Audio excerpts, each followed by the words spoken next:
Well, these are the marking out tools I've used for the coffee table job. There's a pair of ends, and the other two ends are on the table saw sled. I'll show you that in a minute. Yeah, I thought you might be interested to see these. So one or two quite useful little gadgets you can buy if you haven't already got them.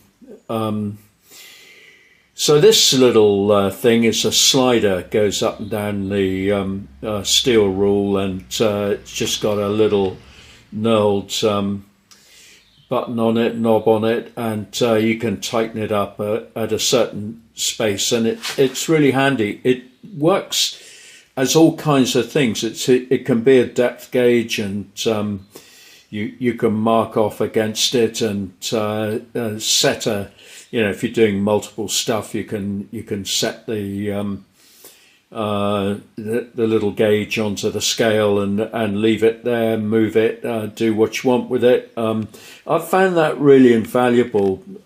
Nice thing.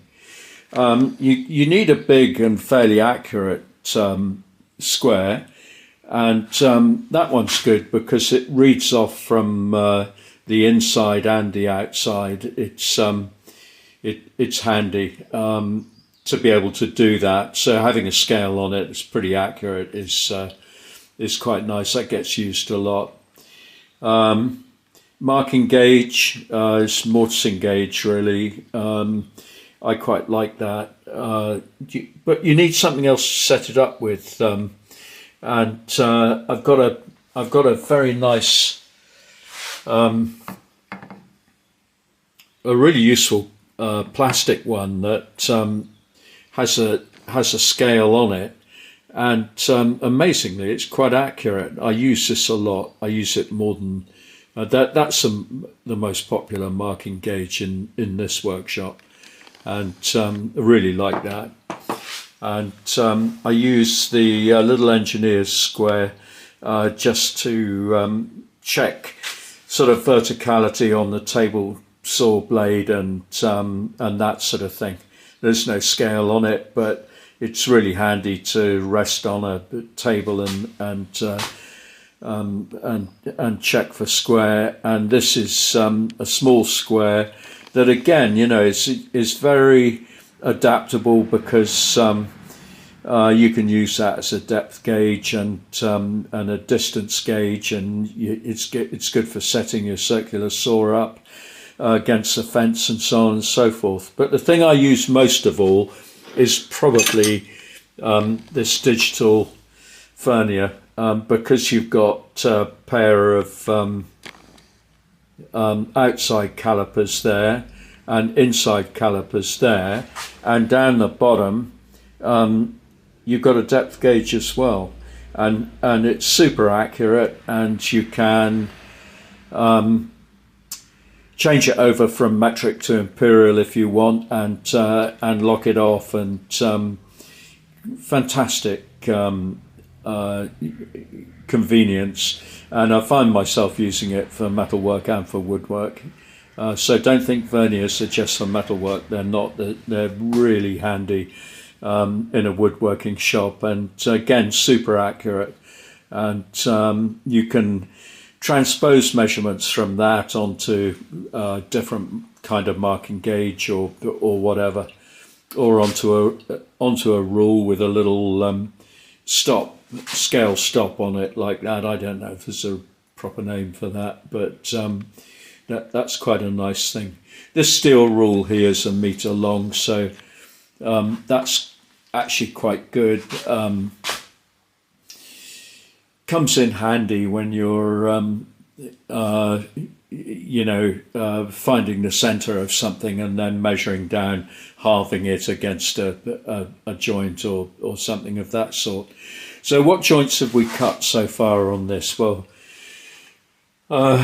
we've taken, I put these two ends on the spindle moulder and cut a groove in them, and then just introduced a piece of oak into the center, and that's going to increase the glued joint, and I did that with a grooving bit on the spindle moulder. If we just have a quick look at that.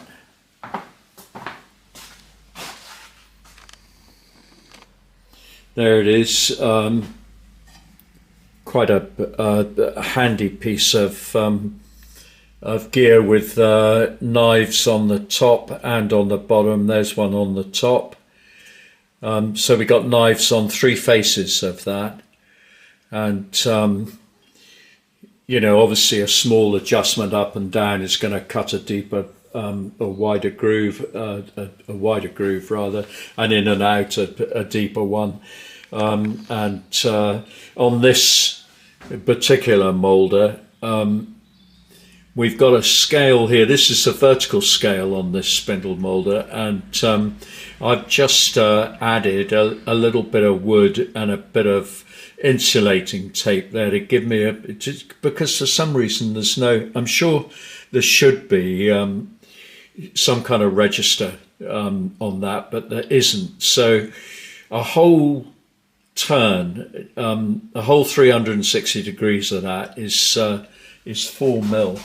I think it,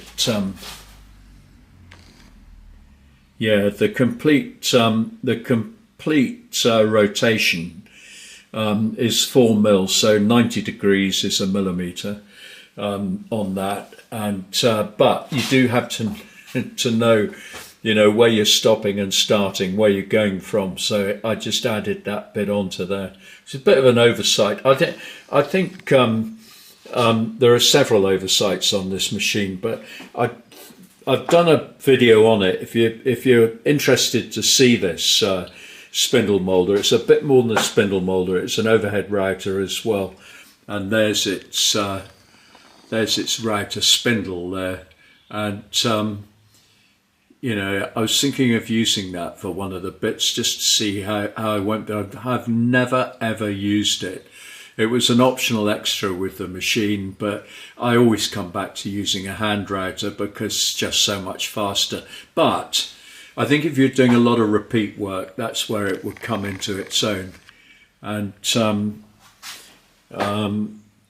in order to use it, you can either use it in that mode, but the spindle on this, as I've said before, actually rotates through 270 degrees, and that's just in a class of its own when it comes to spindle moulders. I don't think there's another machine out there that'll do what this one will do, but it does take quite a bit of setting up.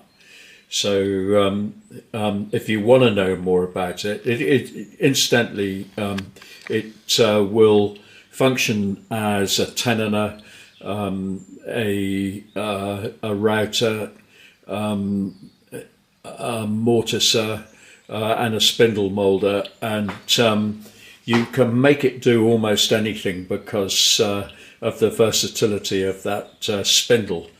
And if you're interested in that, check out this channel because I have done a couple of videos on this machine. It's a Swedish machine, and I think this company Mortens make moulders that you know, plane and mould at the same time, and various other things, but I'm pretty sure they've now been taken over by Wood-Mizer. So if you were to go on the Wood-Mizer site, you get an idea of but to be honest, there's not a lot on that site to tell you what the machine will actually do. I think you're supposed to know. And these are really rare. There's only a couple of dealerships in the UK that sell them, as far as I know. And I don't know anybody else who's got one. But I wanted to do a bit more industrial design. That's why I got this. And also, if you've got a very small workshop and you just haven't got room for 4 or 5 machine tools that you would have to get in order to do what this will do, then this is a space saver. Anyway, so we've used that, and I've used the big bandsaw to chop out a few joints, but this is really what I'm using here. Not on this table saw sled, which I made for this job a few years ago. I put an extra piece with that vertical upstand on it, and against that I can put anything I want, really. So I'm just chopping out the ends to accept a joining piece between the two ends that is sort of part of the structure of it, really. So when I've got the whole thing together, I'll show you. And that's it there. That's the lower single rail that joins the two ends together, and above it are the upper rails that are both. They fit in here, and they are supporting the slate top. And what we have to have as well is a piece of WPB to accept to bed the tiles down on top of, yeah, hopefully the whole thing will come together in the not too distant future. But we got this these sides to shape yet, and to mould as well. So I'll be using 1/2-inch handheld router to do that, and I'll tell you why when we come to do it. I'm not going to set the Mortens up to do that. I don't know that I'd be able to do that without a ring fence, and I haven't got one. Anyway, it's onwards and upwards with the last little bits to get this joined together in one piece, so to speak. And it's not a difficult construction, but it's quite good, and I want you to see it finished. Now, if you have been following this series of woodwork videos, it'd be really helpful if you'd subscribe to the channel. It's free, doesn't cost anything. I'm not trying to monetize it or anything like that. I'm just trying to share a bit of information, and sometimes you sort of feel like you're working in a bit of a vacuum chamber, and if you do subscribe, at least I'll know there's somebody interested in seeing how this job turns out at the end of the day. So if you're going to stick with us, subscribe, and that'll give me an idea of how many people really are interested. Okay, that's by the by, and this is what we're doing. There's the end view of the table. It's a bit more complicated than that, and these are just sketches. I have put the scale on them, and I can make these available, but I have sort of departed from these measurements somewhat, because I've used what I've got, so they're not exactly as they're marked here, but there's a certain amount of detail on it. It's not a difficult job, and you don't need a spindle moulder to do it. I've only used it to reacquaint myself with the machine, really. I mean, cutting grooves like that you could do in a variety of different ways. You certainly do it with a grinder, with a router, and you could do it with a plough plane or something like that if you want to do it by hand. You could do it with a mortiser, I guess, and lots of different ways you could do it. You could do it with a circular saw. So, you know, you don't need a spindle moulder, and a bandsaw will be useful, as you'll see when we come to cut the sides. But again, you know, a competent craftsman could do this easily by hand, and it is the proportion of it is great. It looks really good when it's done. So stick with us and join us again.